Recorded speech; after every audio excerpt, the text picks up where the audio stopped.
Welcome back, ladies and gentlemen.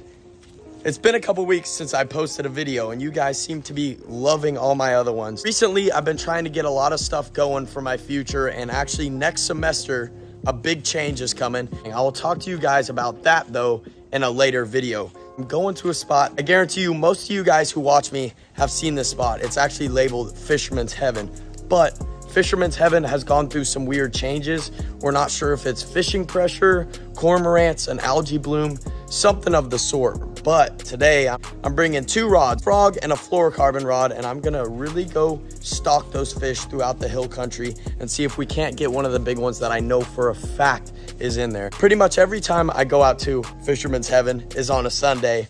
It's pretty much my all-time favorite way to spend a Sunday is going out to Texas Hill Country and enjoying the beautiful weather, and hopefully above all catching some giant bass, because I'm gonna take it seriously today and mainly throw a frog because I have been on a frog crave the last couple weeks. I will catch you guys after my drive once I arrive at Fisherman's Heaven. See if they're still in there. I'll catch you guys out there. Peace. 11:52, quite late for going out and doing some frog fishing. In the hill country, sometimes that doesn't matter.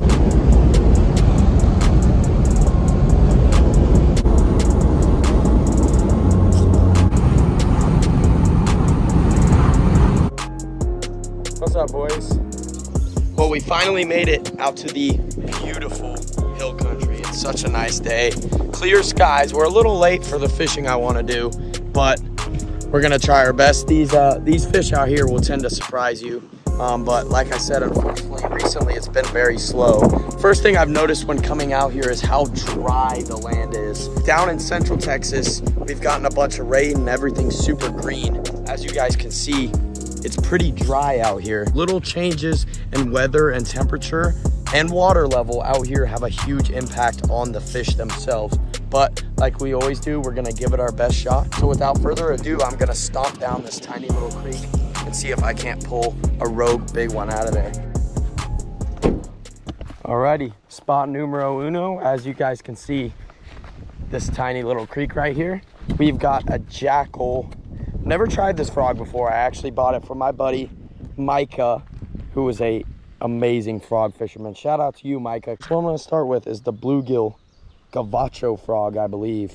Like I said, I've never thrown one before, but it looks like he has. On that, we got it paired up with a 200 size reel. You guys probably recognize this reel. It's one I use a lot for all different applications, but just because I've been on the frog crave recently, it's got that 50-pound braid on there. And we got a 7'1" custom rod. This honestly feels a little light for the frogging that I'm gonna be doing in the heavy cover. This creek in particular isn't too heavy, but yeah, that's the setup. Oh my God. First cast of the day. I think it was a giant bluegill, but it was a bite. Suckers must be hungry. Yeah.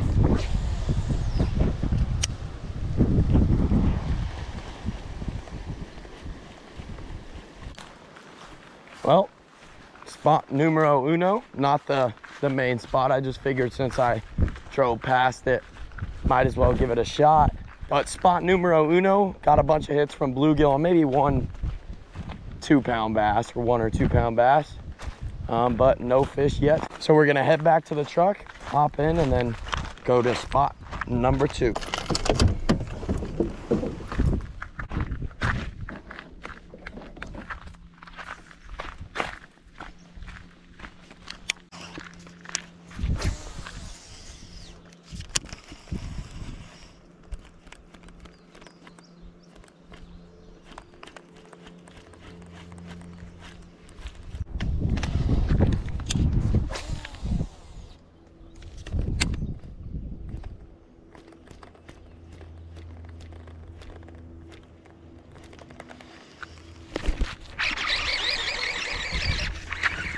Number 1, baby.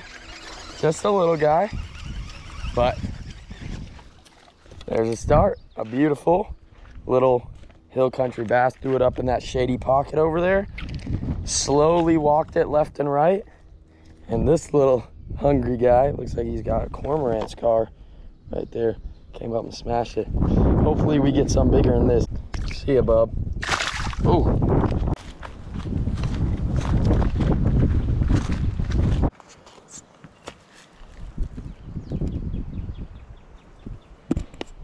All right, guys, well, that frog I was just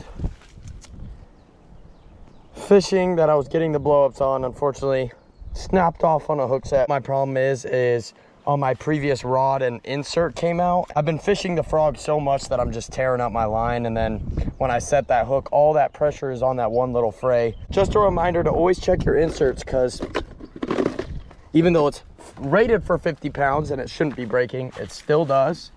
And maybe it's just me, but who knows. Well, we're tying on the king of all frogs. This is a giant, I think like 2-ounce spro frog called the King Daddy, in a bluegill color, and I'm thinking just a big profile might get those bigger fish to come up and eat. And hopefully this time I don't snap off. We're gonna get to it. Before I show you guys me setting the hook on that ginormous frog, I want to roll a clip of a fish that I caught a while back from the exact same spot you guys will see me standing on. I said Fisherman's Heaven has went through some weird changes over time, as most hill country ponds do, with pressure, water level, heat. A lot of these ponds, for them to really succeed in growing giant bass, need to be very well managed. And maybe it's just the management of the property has caused a little bit of a decline in the size of fish that we catch. But just to show you guys that there are some giants in here, I assume some of you have seen John's video of him catching a giant. Enjoy this clip of me catching a brute of a hill country bass on a swim bait, and then you'll see me setting the hook on the King Daddy. Straight nothing.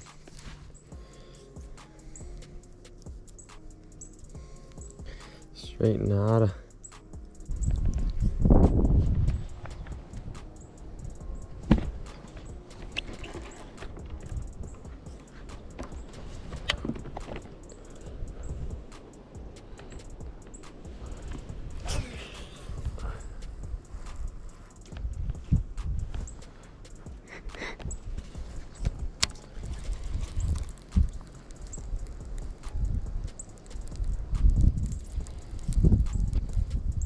Oh God.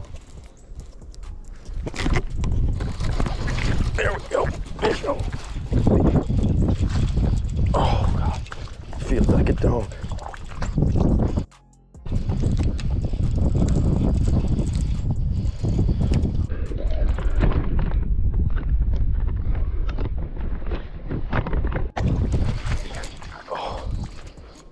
Oh. This is a donkey.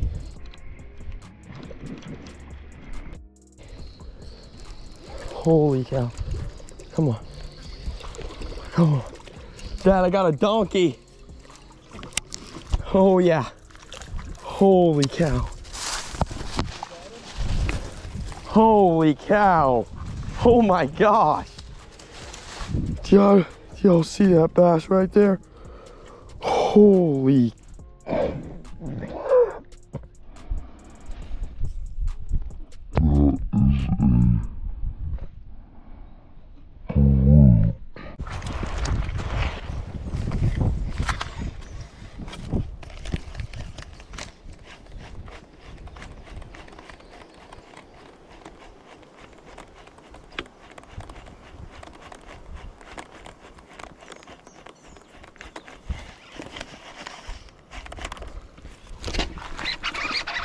Yes, finally.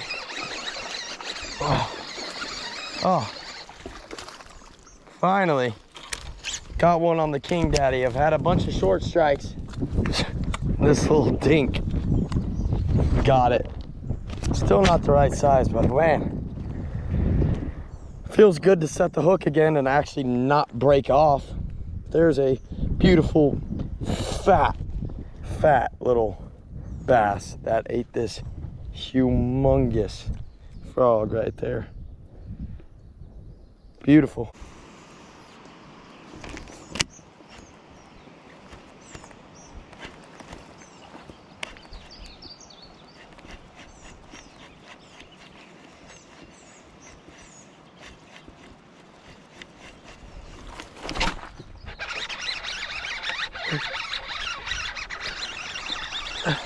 Yes, sir.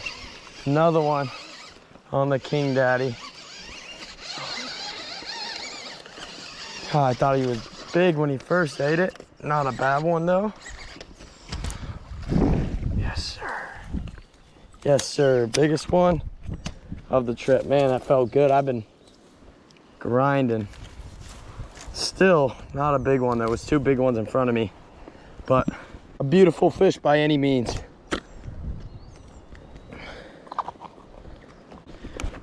Well, number 2, beautiful bass on the King Daddy. Still not a big one. I thought he was a little bit bigger when I set the hook, but we'll take him. Nice and fat and healthy. Definitely not what it used to be, but they're still catchable, and there's one's bigger than her. All right, girl. Thank you so much. Peace. We got the frogs, the wallet, the Einsteins, all the tackle, and my 2 rods that I brought along. Wonderful as always getting out in the country and catching some bass and enjoying a Sunday. Later, boys. See you next time. Thank you guys for watching once again. The next video you guys will be seeing is me actually fishing the world famous Hinkle trout. And not only am I fishing it, but I actually caught one on it. And being that the bait is so large, it's not an easy feat to accomplish. Like I grinded it out and I made it happen. If you aren't already, please subscribe. Even though I haven't posted in a couple weeks, I promise you there's a lot more videos coming, and it's something I'm gonna take very, very seriously in the coming future. But like I said, thank you so much for tuning in. Have the next video out within a couple days. I'll catch you guys soon. Thank you so much.